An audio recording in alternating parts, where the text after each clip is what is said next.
ದ್ರಾವಿಡರು ಮತ್ತು ಆರ್ಯರ ನಡುವಿನ ಸಂಘರ್ಷವೇ ರಾಮಾಯಣ ಮಹಾಭಾರತ ಕಥೆ ಎಂದ ಸಾಹಿತಿ ಬೋರಲಿಂಗಯ್ಯ. ಜನಾಂಗ ಇತ್ತು. ಅದು ಸಿಂಧೂ ನದಿಯ ಬಯಲಿನಲ್ಲಿತ್ತು. ಆರ್ಯರು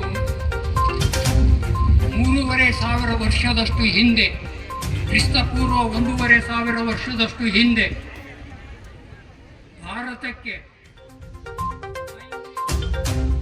ದ್ರಾವಿಡರು ಮತ್ತು ಆರ್ಯರು ನಡುವಿನ ಸಂಘರ್ಷವೇ ರಾಮಾಯಣ ಮಹಾಭಾರತ ಕಥೆ. ಸಾಹಿತಿ ಬೋರಲಿಂಗಯ್ಯ ಚನ್ನರಾಯಪಟ್ಟಣ ತಾಲೂಕಿನ ಕಸಬಾ ಹೋಬಳಿ ಕನ್ನಡ ಸಾಹಿತ್ಯ ಸಮ್ಮೇಳನದ ಅಧ್ಯಕ್ಷರಾದ ಬಿ ಬೋರಲಿಂಗಯ್ಯನವರು ಅಧ್ಯಕ್ಷೀಯ ನುಡಿಗಳನ್ನ ಮಾತನಾಡುತ್ತಾ, ಭಾರತ ದೇಶದ ಸಿಂಧೂ ನದಿಯ ಬಯಲಿನಲ್ಲಿ ಒಂದು ಜನಾಂಗ ಇತ್ತು. ಸಿಂಧೂ ಬಯಲಿನಲ್ಲಿ ವಾಸವಾಗಿತ್ತು.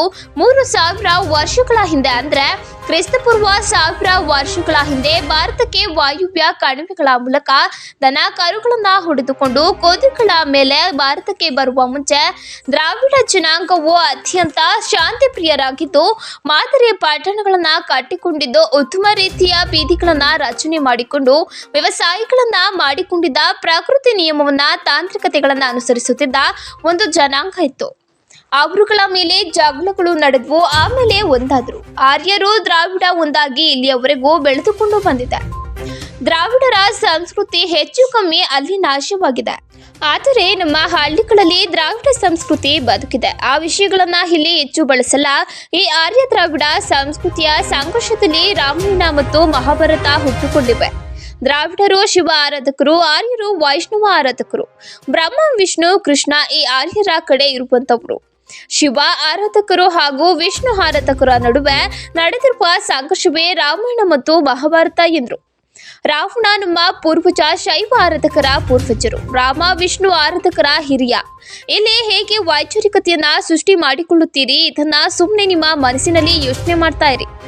ನಾವು ಪ್ರಹ್ಲಾದ ಕಥೆಯನ್ನ ತುಂಬಾ ಖುಷಿ ಪಡುತ್ತೇವೆ ಹಾಗೂ ಸಂತೋಷ ಪಡುತ್ತೇವೆ. ಈ ಪ್ರಹ್ಲಾದ ಕಥೆ ಏನನ್ನ ಹೇಳುತ್ತದೆ? ಹಿರಣ್ಯಕಶಿಪ ಶಿವನ ಪರಮ ಭಕ್ತ. ಹಿರಣ್ಯಕಶಿಪನ ಮಗ ಪ್ರಹ್ಲಾದ ಯಾಕೋ ಏನೋ ಹರಿಯ ಭಕ್ತನಾದ. ಅಪ್ಪ ಹೇಳ್ದ, ಮಗು, ನಮ್ಮ ಪರಂಪರೆ ಇದಪ್ಪ, ನಮ್ಮ ಸಂಪ್ರದಾಯ ಇದಪ್ಪ, ನೀನು ಹರಿಯ ಸ್ಮರಣೆಯನ್ನ ಬಿಟ್ಟು ಬಿಡಬೇಕಪ್ಪ ಎಂದ. ಆದರೆ ಪ್ರಹ್ಲಾದನ ಕೈಯಲ್ಲಿ ವಿಷ್ಣುವನ್ನ ಬಿಡಲು ಸಾಧ್ಯವಾಗಲಿಲ್ಲ. ಹಾಗಾಗಿ ಅಪ್ಪ ಮಗನ ನಡುವೆ ಜಗಳ ಶುರುವಾಯಿತು. ಮಗ ತುಂಬಾ ಚಿಕ್ಕವನು, ನಿನ್ನ ದೇವರು ಎಲ್ಲೆಲ್ಲಿ ಇದಾನಪ್ಪ ಎಂದನು. ಪ್ರಹ್ಲಾದನು, ಅರ್ಯೋ ಎಲ್ಲೆಲ್ಲೂ ಇದಾನಪ್ಪ ಎನ್ನುತ್ತಾನೆ. ವಿಷ್ಣುವು ಶಿವನಿಗಿಂತ ಶ್ರೇಷ್ಠ ಎಂದು ಹೇಳುವುದು ಈ ಕಥೆಯ ಉದ್ದೇಶವಾಗಿದೆ. ಇದೇ ಸಂದರ್ಭದಲ್ಲಿ ಶ್ರೀ ಶ್ರೀ ಶಾಮುನಾಥ ಸ್ವಾಮೀಜಿ, ಕನ್ನಡ ಸಾಹಿತ್ಯ ಸಮ್ಮೇಳನ ಅಧ್ಯಕ್ಷರಾದ ಬೋರಲಿಂಗಯ್ಯ, ಶಾಸಕ ಸಿಎನ್ ಬಾಲಕೃಷ್ಣ, ಮಾಜಿ ವಿಧಾನ ಪರಿಷತ್ ಸದಸ್ಯ ಎಂಎ ಗೋಪಾಲಸ್ವಾಮಿ, ಕಸಬಾ ಜಿಲ್ಲಾಧ್ಯಕ್ಷ ಮಲ್ಲೇಶ್ ಗೌಡ, ಕಸಬಾ ಮಾಜಿ ಅಧ್ಯಕ್ಷ ಮದನ್ ಗೌಡ, ತಾಲೂಕು ಅಧ್ಯಕ್ಷ ಎಚ್ಎನ್ ಲೋಕೇಶ್, ಕಸಬಾ ಹೋಬಳಿ ಅಧ್ಯಕ್ಷ ದಯಾನಂದ್ ಶೆಟ್ಟಿಹಳ್ಳಿ, ಸಾಹಿತಿ ರಮಾ ಸಿದ್ದಲಿಂಗಯ್ಯ, ಡಿವೈಎಸ್ಪಿ ರವಿಪ್ರಸಾದ್, ಬಿವು ದೀಪ, ಸಿಡಿಪಿಒ ಇಂದಿರಾ, ಮಹಿಳಾ ಅಧ್ಯಕ್ಷರಾದ ಶ್ರೀಮತಿ ಯಶೋಧಾ ಜೈನ್, ಶ್ರೀಮತಿ ತಾರಾ, ಸರ್ಕಾರಿ ನೌಕರ ಸಂಘದ ಅಧ್ಯಕ್ಷರಾದ ಟಿ ಮಂಜಪ್ಪ, ಪ್ರಾಥಮಿಕ ಶಾಲಾ ಶಿಕ್ಷಕರ ಸಂಘದ ಅಧ್ಯಕ್ಷ ಜಲೇಂದ್ರ, ರೈತ ಸಂಘದ ರಾಜ್ಯಾಧ್ಯಕ್ಷ ಅರಳಾಪುರ ಮಂಜೇಗೌಡ, ಸಮ್ಮೇಳನದ ರೂವಾರಿಗಳಾದ ರಂಗನಾಥ್, ಕಲ್ಕೆರೆ ಮೋಹನ್, ವಕೀಲರಾದ ಕಲ್ಕೆರೆ ಬಸವರಾಜು, ದೇವಿಕೆರೆ ಬಸವರಾಜ್ ಸೇರಿದಂತೆ ಇತರರು ಹಾಜರಿದ್ದರು. ಪಟ್ಟಣಗಳನ್ನು ಕಟ್ಟಿಕೊಂಡಿದ್ದ, ಬೀದಿಗಳನ್ನು ರಚನೆ ಮಾಡಿಕೊಂಡಿದ್ದ, ವ್ಯವಸಾಯಗಳನ್ನು ಮಾಡಿಕೊಂಡಿದ್ದ, ಪ್ರಕೃತಿ ನಿಯಮವನ್ನು ಅನುಸರಿಸಿದ, ತಾತ್ವಿಕತೆಯನ್ನು ಅನುಸರಿಸುತ್ತಿದ್ದಂಥ ಒಂದು ಜನಾಂಗ ಇತ್ತು. ಅವರ ಮೇಲೆ ಇವರು ಜಗಳಗಳು ನಡೆದವು. ಆಮೇಲೆ ಒಂದಾದರು. ಆರ್ಯ ದ್ರಾವಿಡ ಒಂದಾಗಿ ಈ ದೇಶ ಇಲ್ಲಿವರೆಗೆ ಬೆಳ್ಕೊಂಡು ಬಂದಿದೆ. ದ್ರಾವಿಡರ ಸಂಸ್ಕೃತಿ ಹೆಚ್ಚು ಕಮ್ಮಿ ಅಲ್ಲಿ ನಾಶ ಆಗಿದೆ. ಆದರೆ ನಮ್ಮ ಹಳ್ಳಿಗಳಲ್ಲಿ ಅದು ಬದುಕಿದೆ.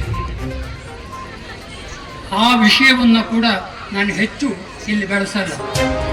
ನಾನು ಇವತ್ತು ಮಾತನಾಡುವಂಥ ಒಂದು ವಿಷಯಕ್ಕೆ ಹಳ್ಳಿಗಳಿಗೆ ಏಕೆ ಸಾಹಿತ್ಯ ಮತ್ತು ವೈಚಾರಿಕತೆ ಅಂತ ಒಂದು ಟೈಟ್ಲ್ ಕೊಟ್ಕೊಂಡಿದ್ದೆ. ಹಳ್ಳಿಗಳಿಗೆ ಏಕೆ ಸಾಹಿತ್ಯ ಮತ್ತು ವೈಚಾರಿಕತೆ. ಈಗ ನೀವು ಈ ಆರ್ಯ ದ್ರಾವಿಡ ಸಂಸ್ಕೃತಿಯ ಸಂಘರ್ಷದಲ್ಲಿ ರಾಮಾಯಣ ಮಹಾಭಾರತಗಳು ಹುಟ್ಟಿಕೊಂಡಿವೆ. ದ್ರಾವಿಡರು ಶಿವಾರಾಧಕರು, ಆರ್ಯರು ವೈಷ್ಣವಾರಾಧಕರು, ಬ್ರಹ್ಮ ಕೃಷ್ಣ ವಿಷ್ಣು ಈ ಕಡೆ ಇರುವಂಥವರು. ಈ ಶಿವ ಮತ್ತು ಅಥವಾ ಶೈವಾರಾಧಕರು ಮತ್ತು ಈ ವೈಷ್ಣವಾರಾಧಕರು, ವಿಷ್ಣು ಆರಾಧಕರು ಇವರ ನಡುವೆ ನಡೆದಿರುವ ಸಂಘರ್ಷವೇ ರಾಮಾಯಣ ಮಹಾಭಾರತ.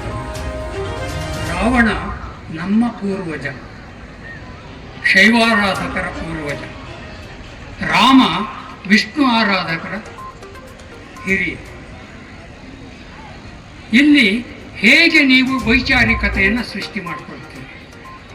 ಇದನ್ನು ನೀವು ಸುಮ್ಮನೆ ಮನಸ್ಸಿನಲ್ಲಿ ಭಕ್ತರಿಗಿಂತ ಶ್ರೇಷ್ಠ, ವಿಷ್ಣು ಶಿವನಿಗಿಂತ ಶ್ರೇಷ್ಠ ಅಂತ ಹೇಳುವುದು ಈ ಕಥೆಯ ಉದ್ದೇಶ. ಹೇಗೆ ನಾವು ಇದನ್ನು ಜೀರ್ಣಿಸ್ಕೊಳ್ಳೋದು? ಯೋಚನೆ ಮಾಡಿ ನೋಡಿ. ಇದ್ರ ಜೊತೆಗೆ ನಾನು ಇನ್ನೊಂದು ಮಾತನ್ನು, ಈ ಯಾವುದನ್ನು ನಾನು ಮುಟ್ಟಿ ನೋಡ್ದೇನೆ ಕೆಲವು ಮಾತುಗಳನ್ನು ಹೇಳಿಬಿಟ್ಟು ಕೊನೆ ಮಾತುಗಳಿಗೆ ಬರ್ತೀನಿ ನಾನು. ಈಗ ಕೆಲವರು ಇದನ್ನು ಪ್ರಸ್ತಾಪಿಸಿದರು.